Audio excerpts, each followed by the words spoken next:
Hey there, Sherif. So let's have a read through and see about this question. So, traditional school, the first idea, traditional school is out of date. A lead-on idea, a side idea, various professionals have requested change. Are there any alternatives? Is traditional education doing more harm than good? So there's a lot to cover here. So, the issue of whether children ought to be educated in traditional schools or by using different systems, no comment necessary, has grown in importance over the past few decades. I consider that there are other more engaging methods of teaching children, so this is good because you're talking about the opposite of boring, of teaching children, and I also think that traditional education is significantly harming children.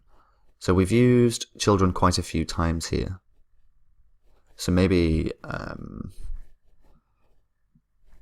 we could say the opportunities of modern young people.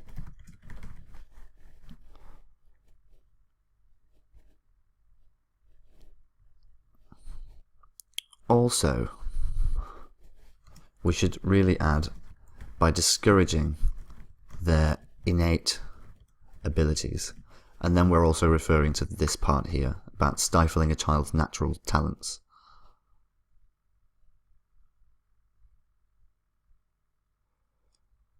So really, as well, in this bit, so whether children should be educated in traditional schools or by using different systems, we could have done with talking about the issue being that traditional schooling is outdated, or it has become old-fashioned, or it's not suitable for modern times. What helps in the exam is just to underline the key ideas and then paraphrase them in the introduction. So firstly, studying online could be one, let's say, viable alternative to the present I want to say residential system, but it's not quite residential, is it? In-house system.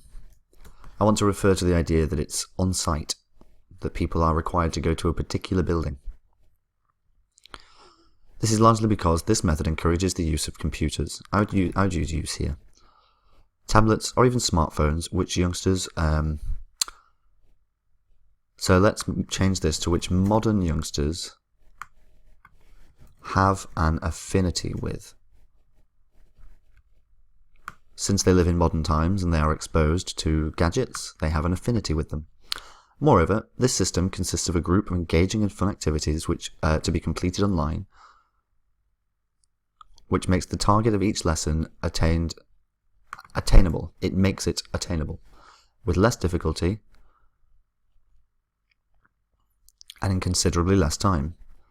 For example, recent studies undertaken by Harvard University concluded that children who study online are 33% more likely to finish the curriculum earlier than their counterparts who use the traditional system. Therefore, studying online could be one of the effective ways to teach children using more fun methods. As well, I think if we're going to talk about, if this is where we're talking about the alternatives, this would be a good place to talk about encouraging a child's natural talents. Because you've said that they're more engaging, but the question asks about stifling a child's natural talents. So how does your alternative encourage the natural innate abilities of children? So let's say that a child has a natural propensity to drawing and painting, or a natural propensity to solving complex mathematical problems. We need to talk about the fact that we're talking about stifling a child's innate abilities makes me think of the fact that traditional school uses a one-size-fits-all approach. They try to teach every single student pretty much the same thing. And it was Albert Einstein said, if you judge a fish by its ability to climb a tree, it will live its entire life believing that it's stupid. We must concentrate more on learning what children are good at when they arrive in education and encouraging and focusing on that. So that could have been something to talk about in your alternatives paragraph. So next, traditional schools can bring about more drawbacks than benefits. I would leave that bit off. Traditional schools can bring about more drawbacks than benefits. And this is due to the nature of these schools, which include studying, I would say, extensive curricula, because curricula is the plural of curriculum, extensive curricula of different subjects at the same time, but we could just say simultaneously.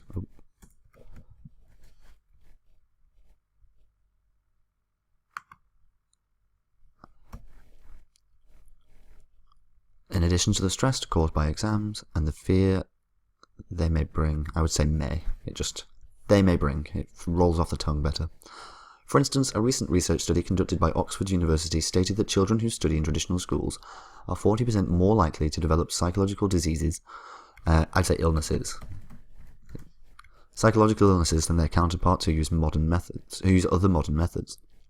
Consequently, traditional schooling systems are, or the traditional schooling system is, traditional schooling systems are, significantly harming children, as it can cause some serious consequences for their mental health. So this paragraph is grammatically very good, it's well supported and well expanded, but it talks about mental health. Really, because this question contains so many points, we should be linking the points together in each paragraph and relating them. So, if it's out of date and boring and stifling a child's natural talents, then they are the reasons we should have used for it doing more harm than good. Whenever you raise a point in a paragraph, just ask yourself, is this related to the question? Am I just talking about something that I think is related, or is it specifically requested by the question? Remember, above all, we need to answer the question that we were given. So supporting the idea that mental health gets worse in traditional schools is fine, but it's not quite on point. So to conclude, online study could be a better way to learn rather than the traditional system, which is mostly harmful to children. It is predicted that schools will considerably adopt online study in future for its benefits. Okay, so the fact that it's out of date, we didn't quite cover that in the body paragraphs. How is it out of date?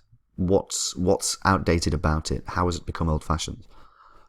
How is it boring? How does it stifle a child's natural talents?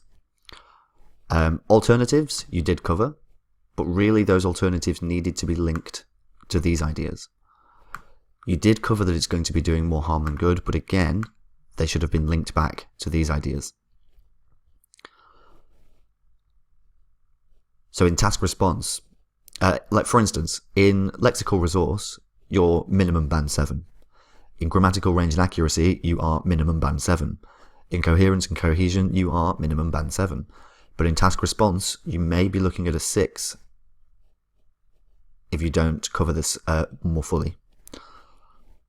But that's just in the task 2. Let's have a look at the task 1, because if in the task 1, if you get a 7.5 or an 8, it doesn't really matter if you get a 6.5 in the task 2, because you will be able to, you'll have an overall score. Don't forget, on your certificate, it doesn't say task 1 score, task 2 score, it just says writing score.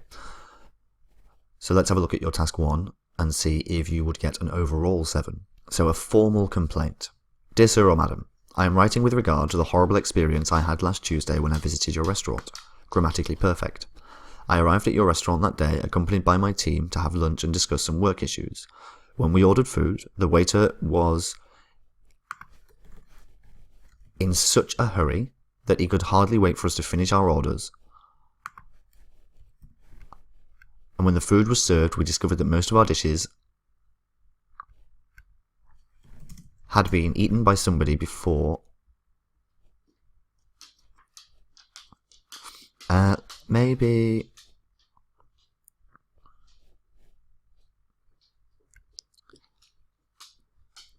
I would say some of each of our dishes. A portion of each plate. Some of each of our dishes had been eaten. That's implied. Some of each of our dishes had been eaten before. Actually, and that as well. That's implied also. Some of our dishes had been eaten as they were much less than the usual amounts, and they were also considerably cold. I asked the waiter to meet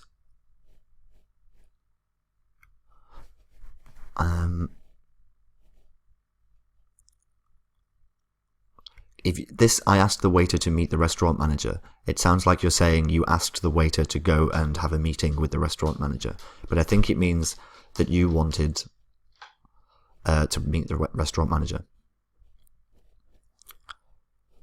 So I asked the waiter if I could meet the restaurant manager to make a complaint and return the dishes, but he refused and requested that we had to pay for the dishes, and we could write a complaint afterwards. I therefore suggest that my team and I be given a full refund. The comma goes there. Otherwise, I would go to the Client's Protection Administration to make a formal complaint there. I look forward to hearing from you soon. Regards, Mr. Sherif Nassif.